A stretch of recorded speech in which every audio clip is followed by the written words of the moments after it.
Hi, welcome to the Drama Free Living podcast. Lisa, today we're going to cover relationships. And if you're listening or watching this, during the time we're actually recording it, it's like end of January, first part of February. It's sort of the Thanksgiving time and all that good stuff. The Valentine's time. The Valentine's time. Yes. Thanksgiving. That was back in I said November. Thanksgiving? Yeah. Okay. It's okay. All right. It's Thank okay. you. I have grace for you for that. You know what? Thank you for just letting me be me. Yeah. Right? So, but what's fascinating is during this time. I really said Thanksgiving? Isn't that fun? Oh my gosh. I don't know where I am. Yeah, that's okay. You're right here. I see you. We got you. We got Okay, you.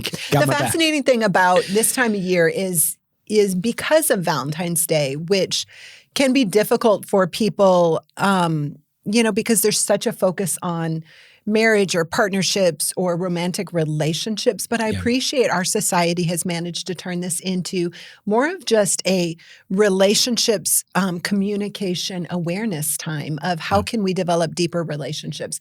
I know there's like Galentine's and different things like that where it's just a time for us to celebrate being together and our relationships. And that's kind of what we want to do here is we want to talk about relationships.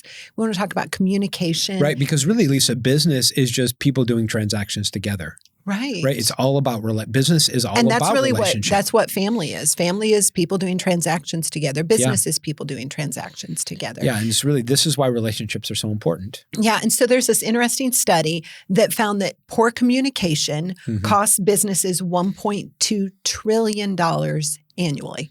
Wow.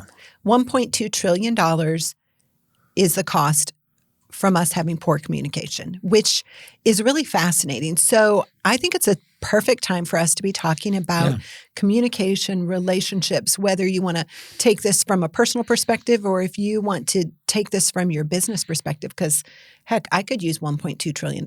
Well, Lisa, it's even why, we just really in the last couple months, we've had a lot of clients engage us with executive coaching and our executive coaches. And really it's all about their communication skills and their messaging. And we've even seen, clients that are going into, big sales opportunities will engage us in coaching to really help with their messaging. How do I communicate, to, customers? And so it really is huge. Yeah. Getting that communication right. So why relationships are important. So we had talked about this before, and you may have heard about this. Harvard did this 80-year-long study, and now it's into the second generation. And the study revealed that the happiest, longest living people have a thriving support system of interconnected relationships. So they followed people. This study is for 80 years. So they first followed, one generation, and now as they are moving on, as they're getting older and passing away, and they're following the next generation, they're finding, okay, what is it? Why do people live long? Why do people stay healthy? What is it? What's the key here? Is it diet? Is it exercise? Well, this study really has come to the conclusion that there is definitely an aspect, diet and exercise and all of those things, but to really be the happiest and longest living, it's having a thriving support system. Wow. And then along with that, there are at least 148 other studies, other data that show that people with stronger social connections are also 50% more likely to survive. Are you serious? Yeah. Like actually live longer? Yeah. So am I going to live or am I not going to live? Right. And do you think it's because it gives people like something to live for? Right. You know, possibly. Yeah. So science is showing us that these friendships and these relationships, we're less likely to be sick. Okay. We have improved financial success.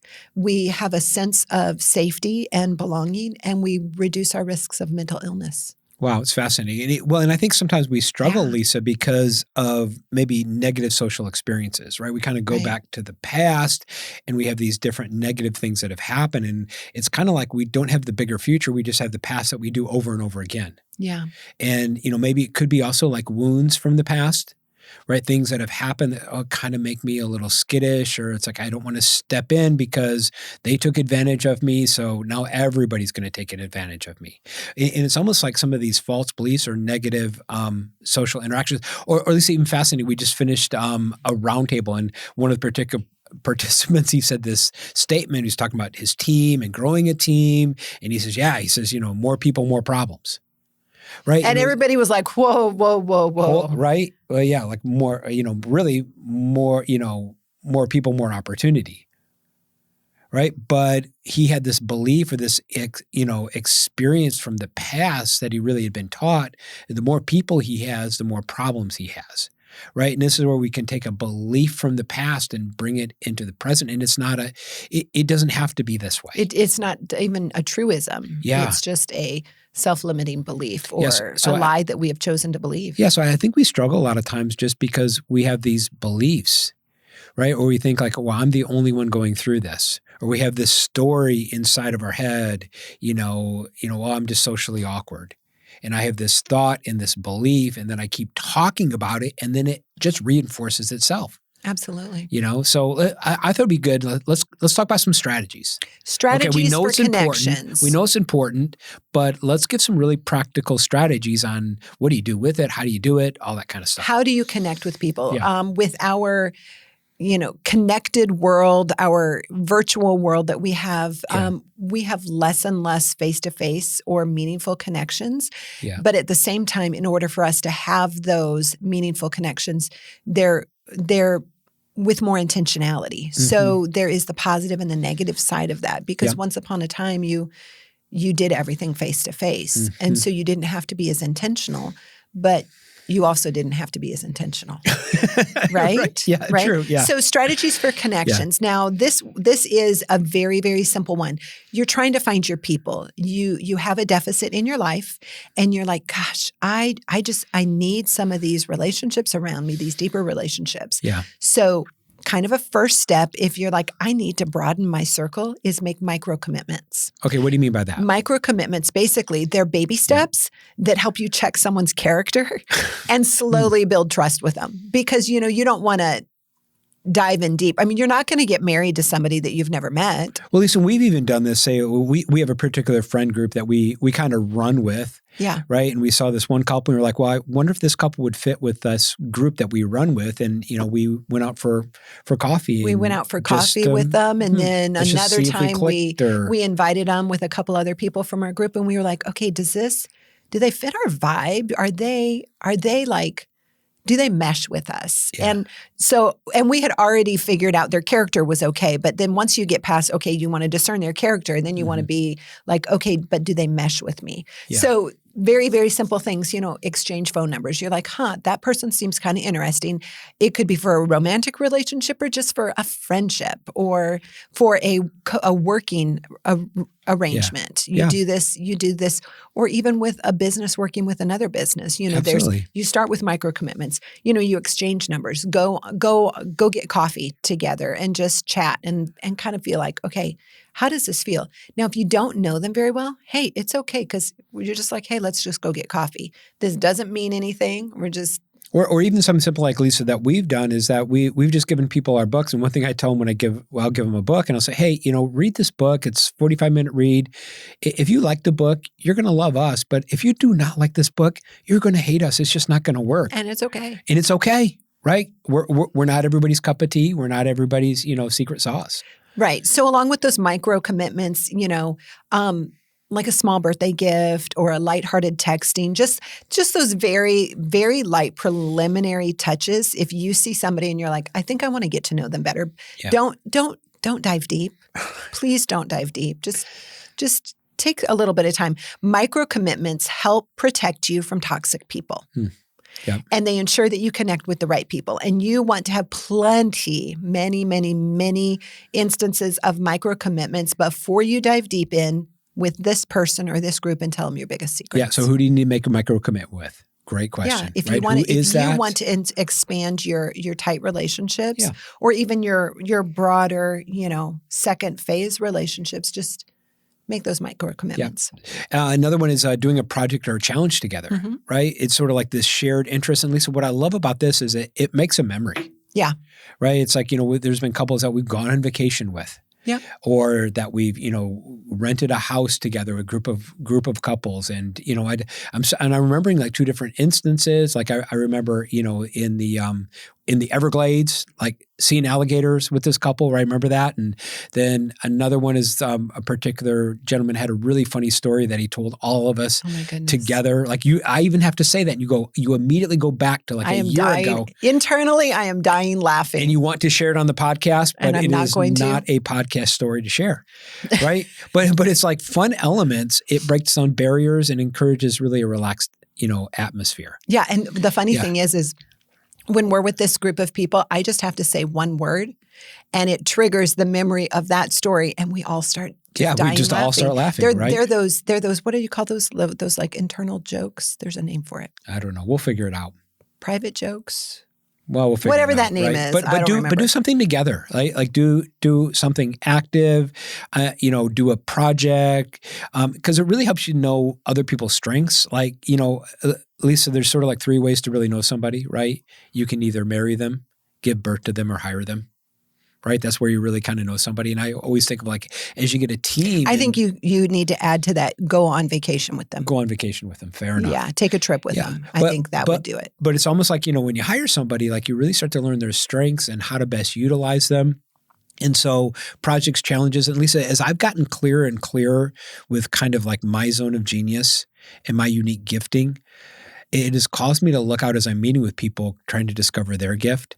And then think like, okay, how can my gift collaborate with their gift and go do something like different or special? It doesn't have to be a business relationship, right? It's like, you got this gift, I got this. How can we mesh these 2 gifts together and go do a project together or go do something that would benefit and help other people? I think it is a very fun way to look at the world. I love that. Yeah. I love that. Another strategy for connection would be extend an invitation. And invitations, when you extend an invitation, it's kind of like a gift. It's even if a person can't attend, it just makes them feel good. Yeah, it's the fact that I remember somebody asked me to do something and like I couldn't do it because of time commitments, but Lisa, I so wanted to say yes. You just felt good that they asked you. I felt honored, right? I was like, wow, I really want to say yes. And I just don't have the space or the time, but man, thank you so much for asking me. Right. And people love it when someone else takes the initiative to hang out or to get together.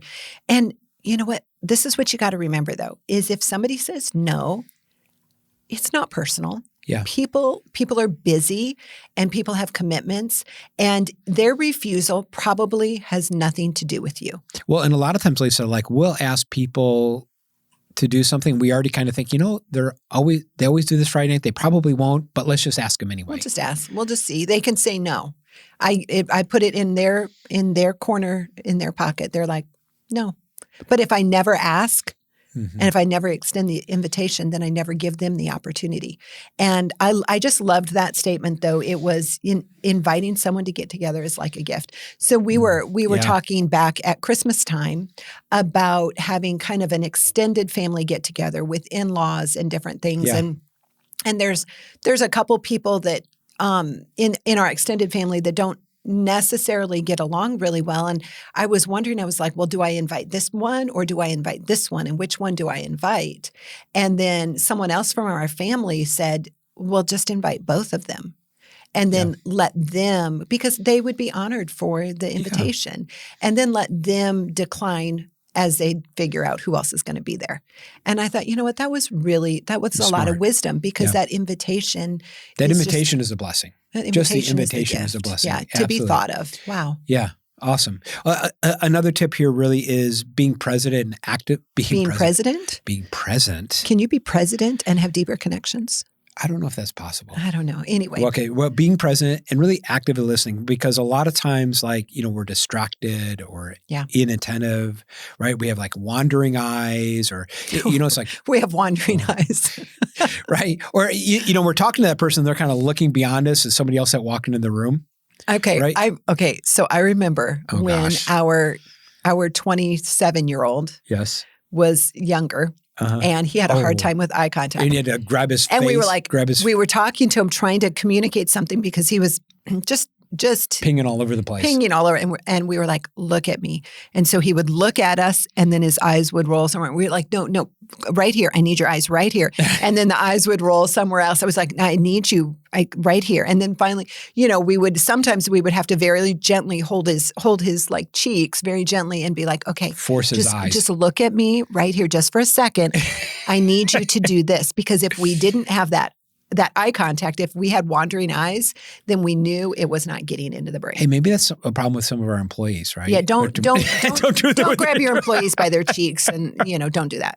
Right, but really, but along with that, yeah, you have this statistic here about eye contact. Yeah, it's 40 to 70% of a conversation. Wow, is eye contact. Right. Another way to kind of be present, active listening is like open body language. This is something that I'm working on, is like not folding. It's really comfortable to sit with your arms really folded, is. But it doesn't communicate what we want to communicate. So kind of leaning in, not like pulling away. Another one that I'm working on is like not interrupting or talking over them. And it's something that, when I do it, I'm making sure I apologize. Right? Just being aware, because it happens with you and I many times, is that I think I know what you're going to say. And I know it doesn't feel real good when I talk over you or interrupt you. Okay, but I have to interject in here. Yeah. There are certain cultures where that is actually deep communication, active communication. Yeah. So I was in Italy earlier this last year, and I have some friends that are Italian, and that's how their conversations They're are. Italian or Italian? They're like really Italian. They're not like, oh, I'm Italian, but they're really, and their communication is just back and forth, and that is a fun communication. Someone says something and they're just almost talking on top of each other, but it's a comfortable vibe. What you're talking about with the interrupting is because you and I, when we talk, sometimes we'll go through and we'll have that over and under conversation where it's all kind of intertwined. And that's very comfortable and very fun. But then there's other times when you need to finish a thought. When yes, you are more interrupting me, and I haven't quite figured out like what the root of the difference is. So you guys that Does are there always have to be a root? Trust me, there is. You guys that are listening, if you know the difference of the root, let us know, because I'm still figuring that out. Okay, so but it's like there are certain times that and it has to do with the demeanor, and I think the purpose and the point of the interruption. Yeah. Well, in a little bit, I think I get caught in the emotion, and it's why we created the emotional regulator, which is a particular quick mini course that you can really learn how to regulate. And it's got this little physical tool that goes with it. It's so cool. Yeah. And so we'll put a link for the emotional regulator, it's a mini course. You can literally go through it in 10 minutes and boom, you can get a quick strategy to really help you stop interrupting. So if that's you're interrupting a lot, emotional regulator is a great tool. Another one, and really at the end of the day, Lisa, it's all about being present. Right? Just staying present. It's like, don't check your watch or don't check your phone. I mean, even like, this is that I've just been putting my phone away a lot and just not just being, because I know it tends to be a bad habit. So I just have to separate myself from it, because it's that undivided attention. And then really like asking, follow-up questions. Mm-hmm. Like when people are talking, it's like, and you're great at this, is using that curiosity. And some people are naturally curious, but I think it's a skill and a muscle that you can develop. Right. And so staying engaged so that you can ask follow-up questions. Right. And along that, a skill and a muscle that you can develop. Another tip for developing deeper connections is maintaining tennis match conversations. Now, some of us are professionals at carrying on a conversation. We just do it because it's a natural talent or it's something we've worked on. But there's others of us that, especially if maybe it's an awkward situation, how do you carry on a conversation? And so a tennis match conversation is just really beneficial to be able to dive deeper into a relationship. So when we're wanting to go deeper than surface level, you have to maintain a balance of communication. And what you do is most people spend too much time talking about themselves. And too much talking, like if I talk too much, it can create disconnection. I mean, I know different people, they talk and they talk and they talk and they talk, and you can't get a word in otherwise. Yeah. And it actually, rather than brings you together, kind of separates you apart a little bit. Right. It drives you apart. So make the conversation more of tennis matchy, right? So that you serve the ball, you ask a question, you do, offer a conversation starter. Hey, what was your favorite thing you did this last week, right? And so I serve the ball, and then I actively listen while they answer. So the ball's in their court. They are answering my question, and I am actively listening, right? I'm not thinking about the next question. I'm not thinking about my dog, but I'm really trying to hone in on what they're saying, because then when the ball comes back to me, I'm going to answer. I'm going to talk about something that I can relate to with their story, or I can bring up a relatable story that ties along with it. And then when I do that, then I can ask them another question to go deeper, and I put it back in their court.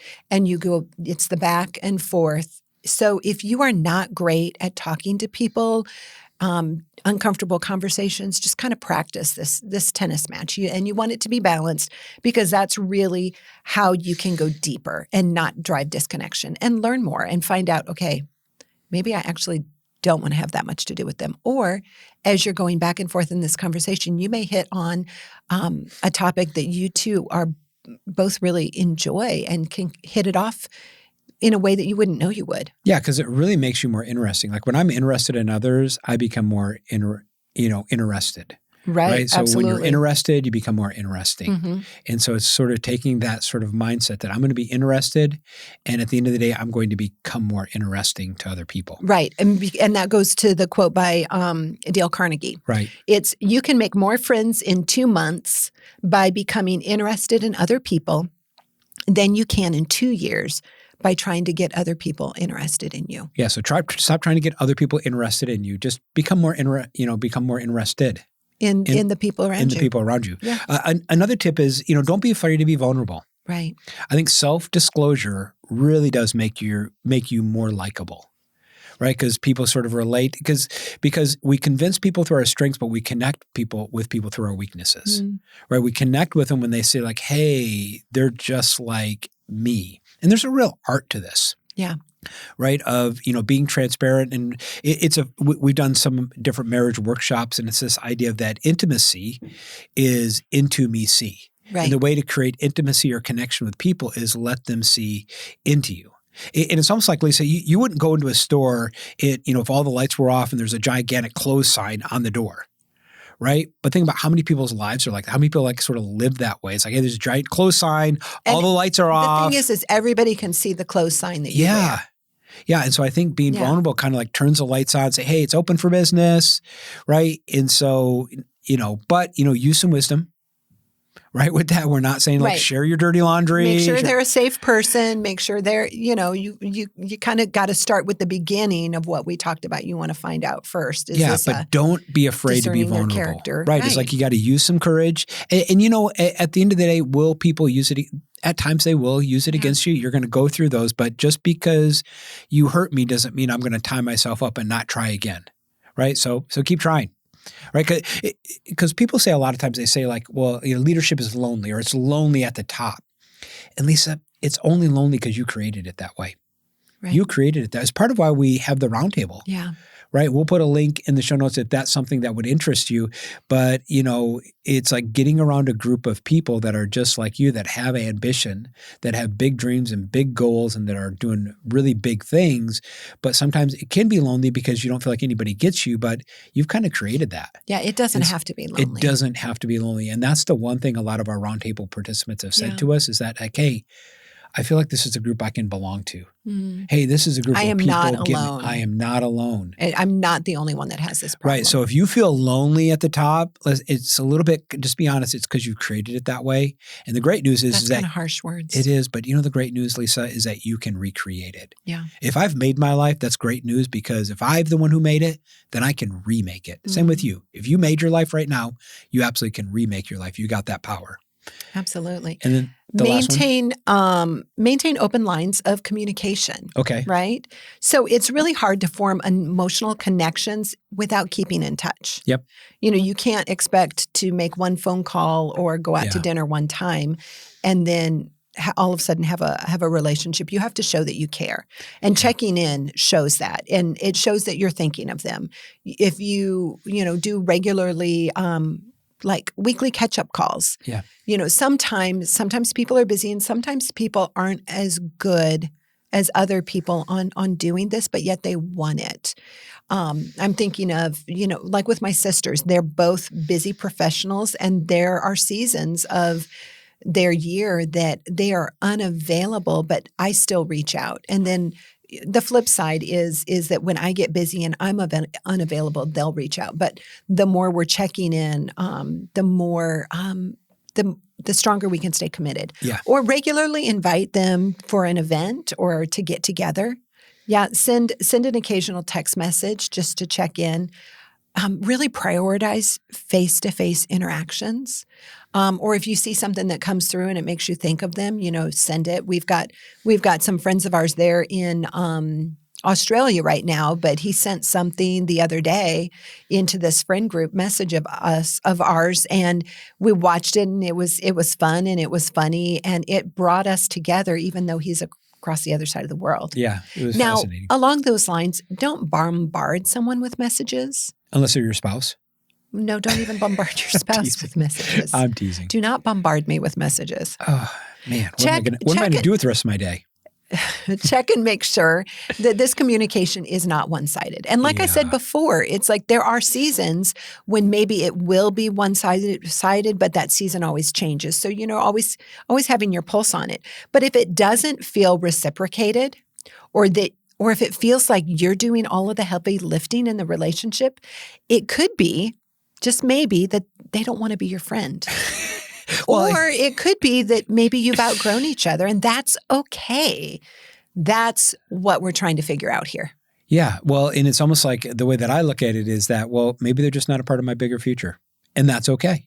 Yeah. Right? Maybe they're just not supposed to be a part of my future. Because Lisa, you know what? I'm not friends with the people I was friends with in kindergarten. Yeah.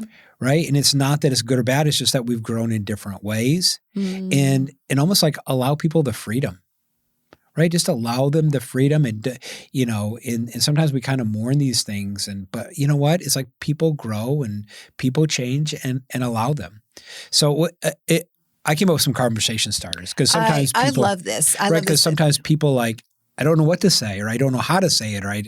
So I got maybe just 10, conversation starters. And it's been fun. So we had one of our roundtable meetings last week, and we were sitting around the table with these high-level CEOs and business owners, and we were like, hey, so what's one of your favorite conversation starters? What did some of them say? I don't know. You wrote them down. Okay, well, they're probably on your list here. Yeah, so what do you listen to when you're driving? That's a right? good one. Yeah. What do you sing in the shower? Tells a lot about people. I don't sing in the shower. Well, where do you think in the shower. Where do you feel most at home? At home? Yeah. Where do you feel most at home, right? Or, who makes you the happiest, or what makes you happy, right? I mean, these are all unique. What skill would you like to learn? Mm-hmm. It just tells people a lot about, and these are, what's fascinating, these are questions that you don't know the answer to. Yeah, and these are questions that you meet somebody and you're at a party or you're at a coffee shop and you're like, oh, hey, how you doing? Hey, how you doing? Good. Yeah. What are you doing here? I'm doing this. And then it's like silence. Right. What do I do? Yeah. And that's when you pull out, your repertoire of conversation starters and you're like, hey. Right. One I always kind of ask is like, hey, I'm kind of interested in your bigger future. What does that look like for you? Hey, and it's a way for people to kind of talk about their aspirations and their goals and, and what they want. So those are just some great conversation starters. And, we'll put some others there in the show notes. But Lisa, so let's kind of walk through this real quick, right? So we're talking about communication, right? So make micro commitments, doing a project or a challenge, extend invitations, being present or active, maintain this tennis ball conversation style, don't be afraid to be vulnerable, and maintain open lines of communication. Like what's the one that sort of really hit you and you go, you know what? I really need to sort of put a focus on this. I'm going to let you go first. Yeah. I think for me, it's really, don't be afraid to be vulnerable. I think there's still a level of vulnerability that I can step into with people. And I feel like I'm fairly transparent and fairly vulnerable. But I think there needs to be another level with certain relationships to do a little bit more self-disclosure. I love that. Yeah. I love the thought that extending an invitation is like a gift. Yeah. Even if you think that they're going to be busy, even if you think that they're not going to be able to, even just throwing it out there and asking them is kind of an honor. It's like, because I would tend to not ask them because I think, oh, I know they're doing this and this, so they can't. But I need to kind of rewire my brain to be like, hey, I think you might be busy, or I think you said you were doing something Friday night, but if you're not, do you want to do this? Or, those kind of things, just extending the invitation anyways. And you can add the caveat, hey, it might not work. And if it doesn't, we can do it another time. Yeah. And so listen, if communication skills and really connecting with people is really important, maybe something that you're lacking, it's one thing that our executive coaches really help people with. So reach out to us. We're a resource for you. Our coaches are a resource to really help you with messaging and connection and communication. And it is a great way to utilize executive coaching. So this has been fun. We'll see you next time on the Drama Free Living Podcast.